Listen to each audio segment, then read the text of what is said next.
Welcome to Rider Nation Station, presented by American Manufacturing Solutions, your total logistics partner, investing in Rider Nation Station and St. Mary's, Ohio, and to our other fine sponsors.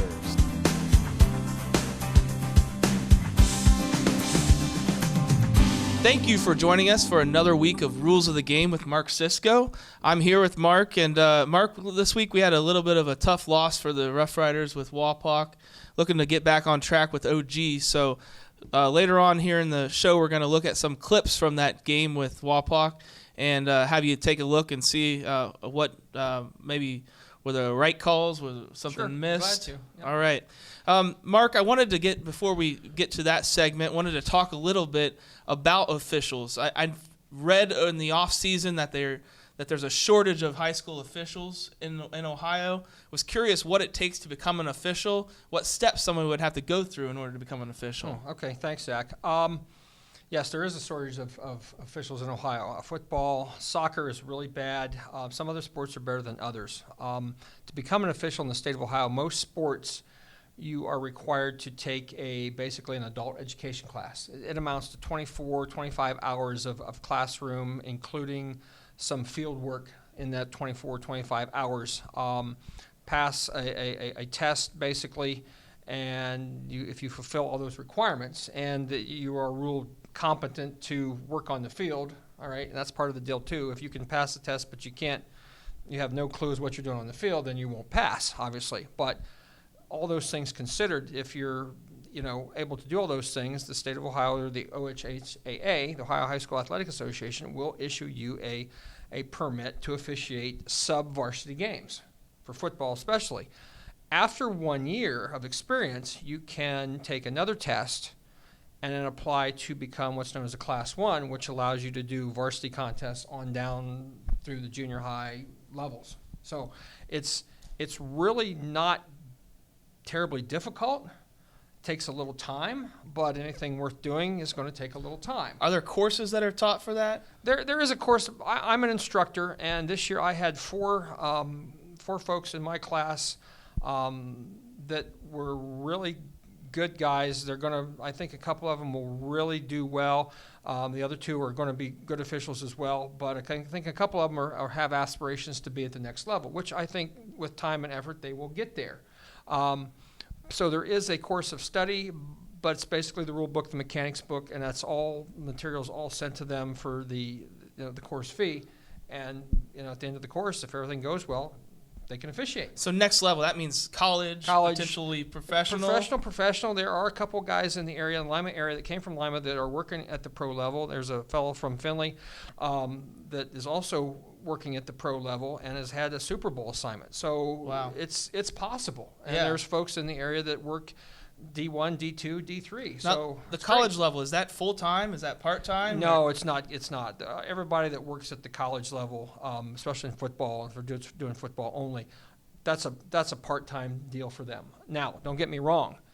It is very, very professional in the way it's handled, but it is a part-time deal. Okay. Is there a high cost of entry to get into the officiating? Classes will range anywhere from the cost of a course anywhere from $80 up to $150, depending on the instructor and the area of the state. And then you have equipment costs, things of that nature.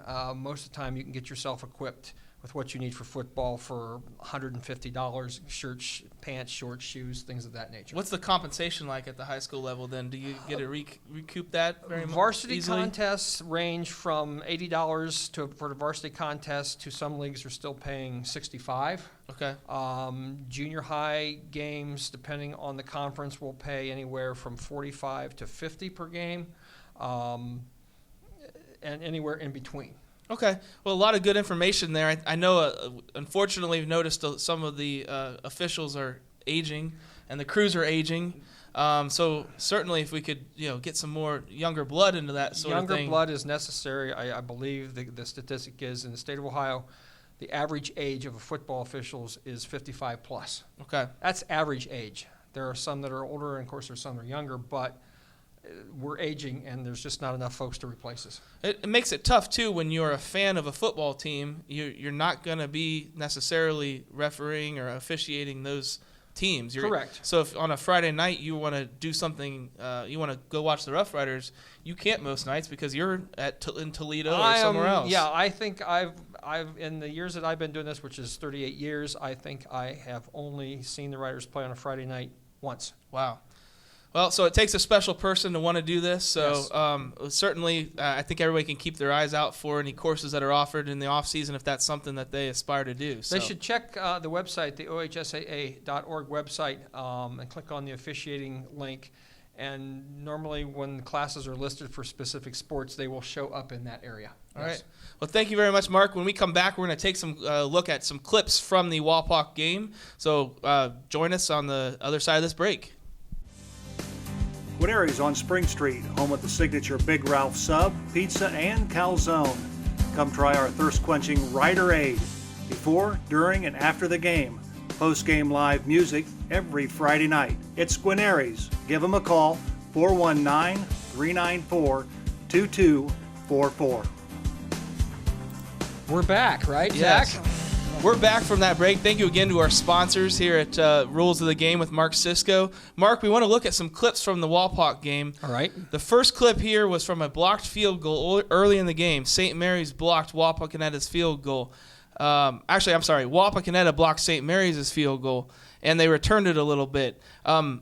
Later in the game, St. Mary's blocked Wapakoneta's extra point, and we were not able to return it. So what different situations allow a team to return a blocked kick like that? Well, field goals are different than try for points. Extra point, as people commonly know them. Extra points, tries for point, are dead at the moment it is apparent that let's say the kick will fail. Okay. So if it's blocked or if it never gets off the ground or something along those lines, the play is dead. You cannot run an extra point back for a score like you can in the college game. Okay. Field goals that are not tries, those are live balls. They're treated like any other scrimmage kick like a punt or something like that. They can be picked up and advanced. Okay. So two different type things. Okay, and that goes for 2-point conversions as well. Is that correct? 2-point conversions obviously are you're running the football or you're throwing the football, things of that nature. Yes, if let's say the ball is thrown into the end zone on a try and it's intercepted by the defense in the end zone, it's dead at that point. It cannot be run back for a score of any kind. Okay, so for the extra points or for 2-point conversions, there is no ability for the defense cannot to score to at score. all. Okay, Right.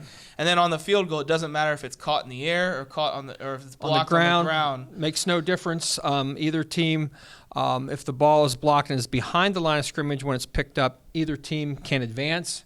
If the ball is blocked and let's say it dribbles downfield 10 yards and the defensive team picks it up, they can't advance it and go with it. If the offensive team would happen to fall on it, they could not advance. Okay. Excellent. A lot of questions answered there. Thanks, Mark. Great.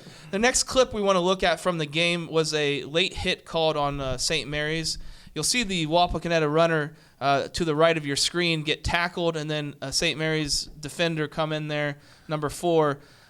Really kind of a bang-bang play, but I guess they called a late hit there. Just wanted your thoughts on that. Well, it's a little tough. Yeah, I'm saying he comes after. I thought maybe when I first saw the clip that he may have been tripped, but he wasn't tripped. He just come in and it was late. The runner's on the ground and he's defenseless at that point. Those are good flags. That was a deserved flag, unfortunately for St. Mary's, and it cost him 15 yards. Sure, so I guess it's a safety thing. Once somebody's on the ground, you don't want people piling on. You don't want any kind of targeting there, but it's always tough for a defender to turn off that motor. It is, but these kids are athletes, and he could have come in there, and if he wouldn't have come in with the shoulder, even if he would have landed on him, if he tried to hold up, there probably wouldn't have been a flag at that point. Okay. We're going to look at a clip then from St. Mary's on offense. This was actually a pretty interesting play here, a reverse handoff into a halfback pass.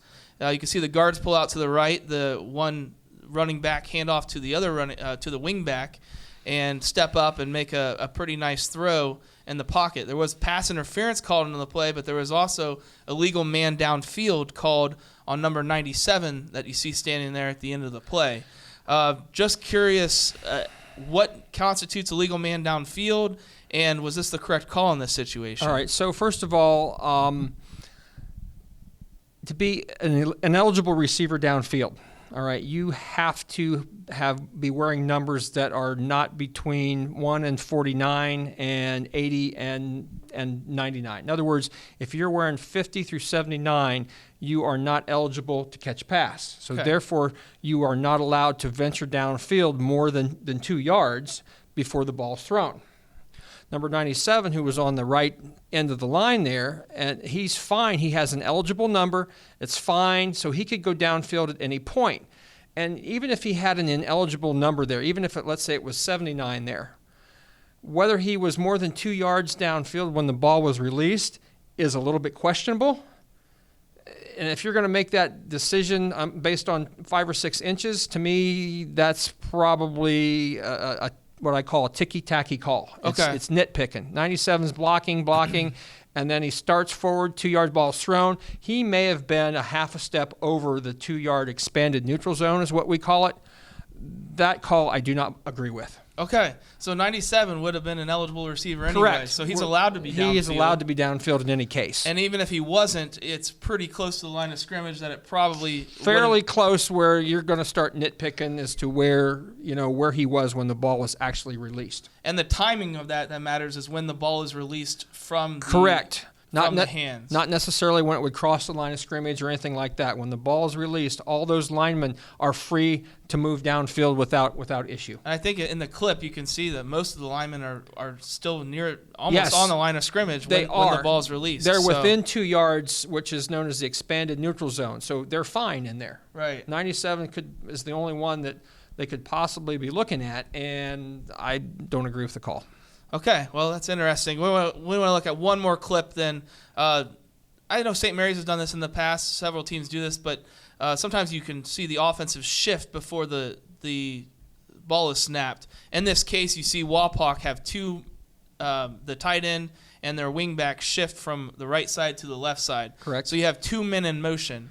Is it okay for 2 men to always be in motion like that, or what are the rules behind when that's permitted and not? At the snap, what they did there was fine. That was a shift, and they can move any amount of people from one position to another as long as there's a second that takes place before then the ball is snapped. So they get set. 1,001 people may argue, well, maybe it was 8/10, maybe it was 9/10. Well, you're not going to nitpick. Well, we have that, believe it or not. They were set fine, but if the ball had been snapped while both of those folks were in motion, that would have been illegal motion at that point. Yes. Okay, so you can snap the ball when there is one person in motion. Is that correct? Assuming that all other requirements have been met, yes, that is and you see that's common. All teams will send one man in motion and things of that nature. Jet sweeps are run that way. Something along that lines. That is perfectly fine if the other restrictions have been met prior to that man going in motion. So yes. bottom line is there's 2 men that are going to be in motion. They have to be set before the ball is snapped. They cannot still be moving. Correct. They got to be set, and then if maybe one of the guys then started in motion after both of them set, that's fine as long as both of them set for a second, and then the second guy could have started in motion back the other way if that was what the play was. All right. Well, very interesting. We still have a few more clips left to look at here. Super. We're going to take another break, and on the flip side, we're going to check out some very interesting location of the umpire. Okay. So be sure to catch us on the other side of the break. Guarneri's on Spring Street, home of the signature Big Ralph sub, pizza, and calzone. Come try our thirst-quenching Rider Aid before, during, and after the game. Post-game live music every Friday night. It's Guarneri's. Give them a call, 419-394-2244. Welcome back again here for Rules of the Game with Mark Cisco. Mark, I want to look at a few more clips here from the Wapakoneta game. The first one, we talked last week about the umpire. Correct. You talked about where he's supposed to be located, which is in the defensive backfield, or Correct. behind the linebackers. Yep. It looks like just that in this game that the umpire was just out of position here. So we want to go ahead and look at it. So we're looking at this from behind the offensive team, obviously. Yeah, and that's not where he's supposed to be.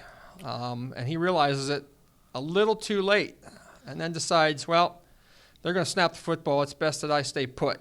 Yeah, he forgot where he was on the field. Right. Prior to that, he was probably placing the ball after either change of possession, a penalty, or something like that, and just got turned around in where he was and went, uh-oh, and nobody caught it.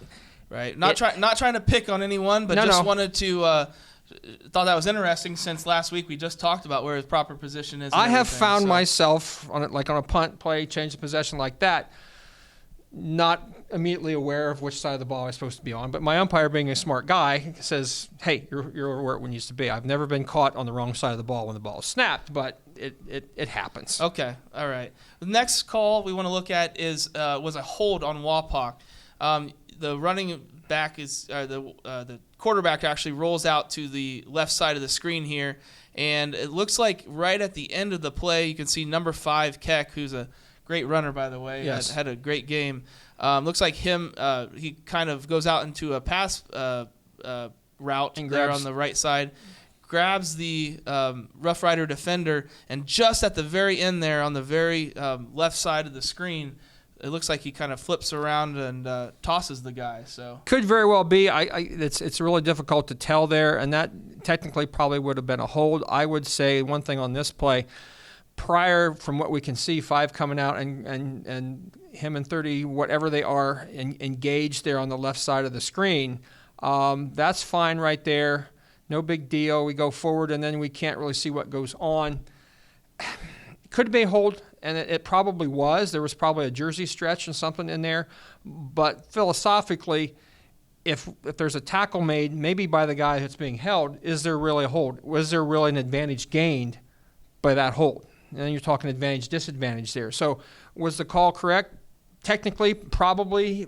Philosophically, maybe not. It's tough to tell from this angle, though. So officials will look at whether the hold was near where the run was happening or the exactly. So if you got a defender that's coming in and maybe he's going to tackle the ball carrier for a loss, and maybe the tackle has got him by the jersey, but the defender maybe runs through that and makes the tackle anyway. Was there an advantage gain? Technically, did he have the jersey and was holding? Yeah, everybody can see that. But he made the tackle for the loss.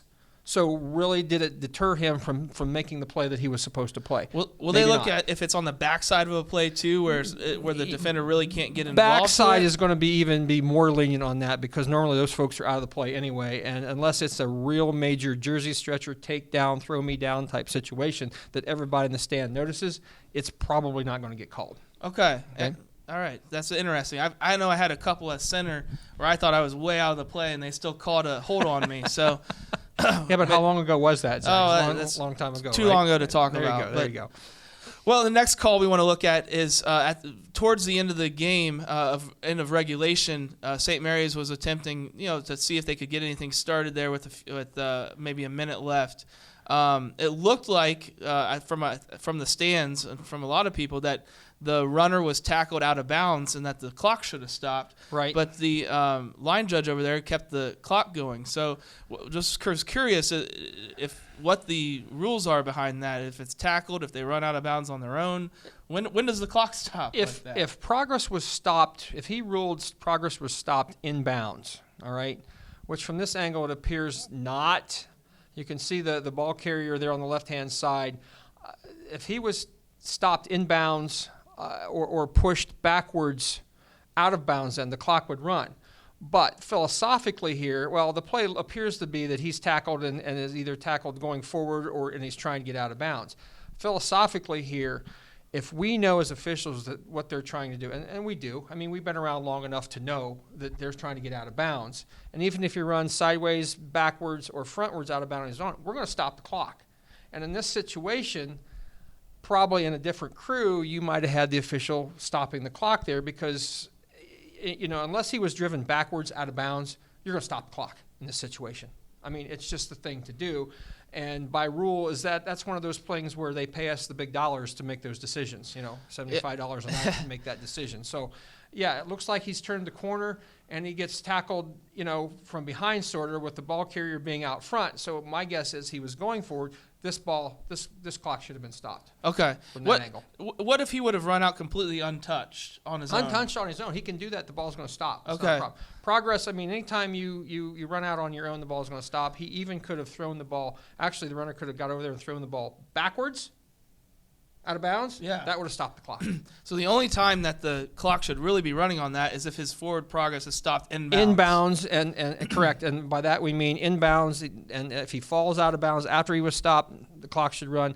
If he stopped and then pushed backwards out of bounds, the clock should run because forward progress was stopped in bounds. It looks a little tough to say that. On this angle, yeah, it's tough. Yeah. But all things considered in the game, I might have ruled that the clock should stop, knowing what the teams were trying to do here. All right. Well, I think that with all these clips, that's all the time that we have for today's segment. So. Great. Today's show. So wanted to thank again Mark for being here with us. Thanks for having me. Thank our sponsors again. We'll see you next week where we hopefully have some clips from the OG game. Great. And we'll be back next week with Rules of the Game with Mark Cisco. See you next week. Thanks. This episode of Rider Nation Station has been sponsored by American Manufacturing Solutions, your total logistic partner, investing in the St. Mary's community. Guarneri's on Spring Street, home of the signature Big Ralph sub, pizza, and calzone. Come try our thirst-quenching Rider Aid before, during, and after the game. Post-game live music every Friday night. It's Guarneri's. Give them a call, 419-394-2244.